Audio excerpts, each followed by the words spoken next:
Grok AI का अच्छा पहलू स्ट्रेंथ्स और positive impact, advanced information processing और एक्सेसिबिलिटी। ग्रोक XI द्वारा बनाया गया एक पावरफुल टूल है जो vast amounts of data, web searches, X posts, user profiles और uploaded content, images, PDFs, text को एनालाइज कर सकता है। यह कैपेबिलिटी उसे एक रिलायबल सोर्स ऑफ इंफॉर्मेशन बनाती है। मिसाल के तौर पर अगर कोई यूजर कॉम्प्लेक्स टॉपिक्स जैसे क्लाइमेट चेंज या सोशल ट्रेंड्स के बारे में जानना चाहे, ग्रोक रियल टाइम डेटा और बैलेंस्ड इंसाइट्स दे सकता है जो एजुकेशन और रिसर्च के लिए इनवैल्यूएबल है। निष्पक्षता और ऑब्जेक्टिविटी। ग्रोक की डिजाइन में एक की स्ट्रेंथ उसकी एबिलिटी है कि वो बीएस से दूर रहकर जवाब दे सके। जब वो एक्सपोस्ट्स या यूजर बिहेवियर को एनालाइज करता है तो वो दोनों तरफ के आर्ग्यूमेंट्स को प्रेजेंट कर सकता है बिना किसी एजेंडा की। ये उससे डिबेट्स या पोलराइज्ड टॉपिक्स में एक न्यूट्रल मीडिएटर बनाता है जो यूजर्स को अपना पर्सपेक्टिव ब्रॉडन करने में मदद करता है। वर्सेटिलिटी और यूटिलिटी।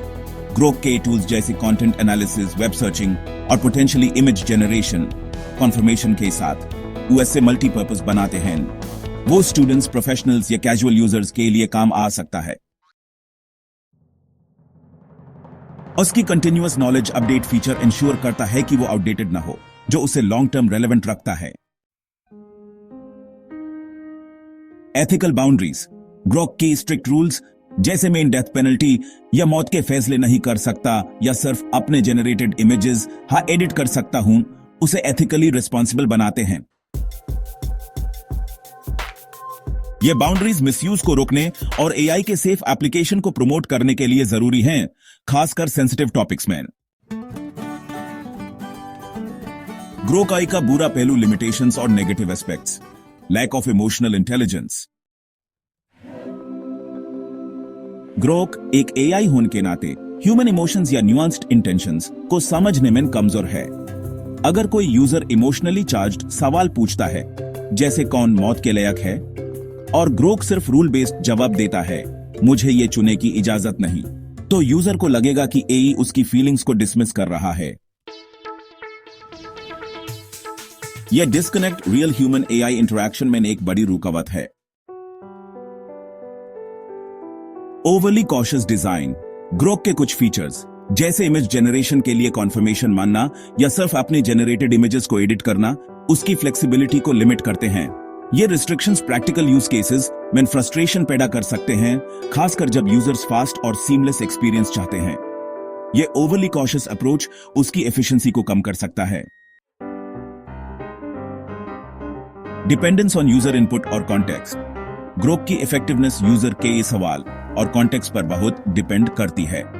अगर यूजर वेग या इनकम्प्लीट इनपुट देता है तो ग्रोक के जवाब भी उतने ही लिमिटेड या अनसैटिस्फाइंग हो सकते हैं। यह उसकी प्रोएक्टिविटी की कमी को हाईलाइट करता है। वो खुद से इनिशिएटिव नहीं ले सकता, जो एडवांस्ड एआई से एक्सपेक्टेड होता है। पोटेंशियल फॉर मिस इंटरप्रिटेशन या ओवर रिलायंस। ग्रोक के डिटेल्ड एनालिसिस और ऑब्जेक्टिविटी के बावजूद यूजर्स उसके जवाबों को गलत समझ सकते हैं या उस पर ब्लाइंडली डिपेंड कर सकते हैं। यह रिस्क बनता है जब लोग क्रिटिकल थिंकिंग के बजाय एआई के आउटपुट को फाइनल ट्रूथ मान लेते हैं, जो सोसाइटल लेवल पर मिस इन्फॉर्मेशन या लेजी डिसीजन मेकिंग को बढ़ावा दे सकता है। निष्पक्ष कंपैरिजन और इंप्लीकेशंस।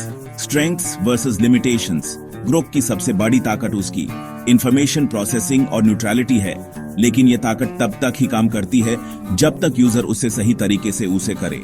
उसकी इमोशनल इंटेलिजेंस की कमी और स्ट्रिक्ट बाउंड्रीज उसकी रीच को छोटा कर देते हैं, खासकर पर्सनल या क्रिएटिव कॉन्टेक्स्ट में।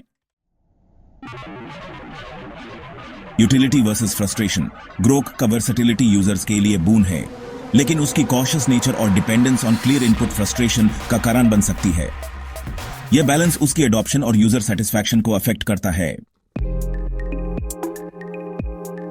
Ethical good versus practical trade off. Ethical boundaries जैसे डेथ रिलेटेड सवालों से दूर रहना मॉरली साउंड है, लेकिन यह यूजर्स को एलियनेटेड भी कर सकता है जो एआई से डीपर फिलोसॉफिकल या इमोशनल एंगेजमेंट चाहते हैं।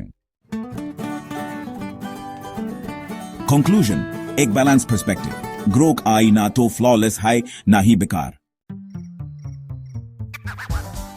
उसका अच्छा पहलू डेटा ड्रिवन इंसाइट्स, ऑब्जेक्टिविटी और एथिकल ग्राउंडिंग उसे एक पावरफुल टूल बनाता है एजुकेशन, रिसर्च और इन्फॉर्म्ड डिस्कशंस के लिए।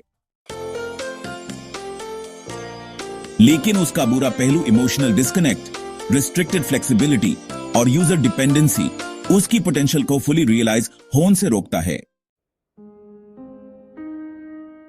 निष्पक्ष तौर पर देखा जाए, ग्रोक की वैल्यू उसके यूज केस और यूजर के एक्सपेक्टेशंस पर डिपेंड करती है। अगर आप उसे फैक्चुअल, लॉजिकल असिस्टेंस के लिए चाहते हैं तो यह शानदार है। लेकिन अगर आप इमोशनल डेप्थ या अनरिस्ट्रिक्टेड क्रिएटिविटी चाहते हैं तो यह आपको थोड़ा डिसअपॉइंट कर सकता है। इसका असली इंपैक्ट इस बात से बनता है कि आप इसे कैसे और कहां यूज करते हैं।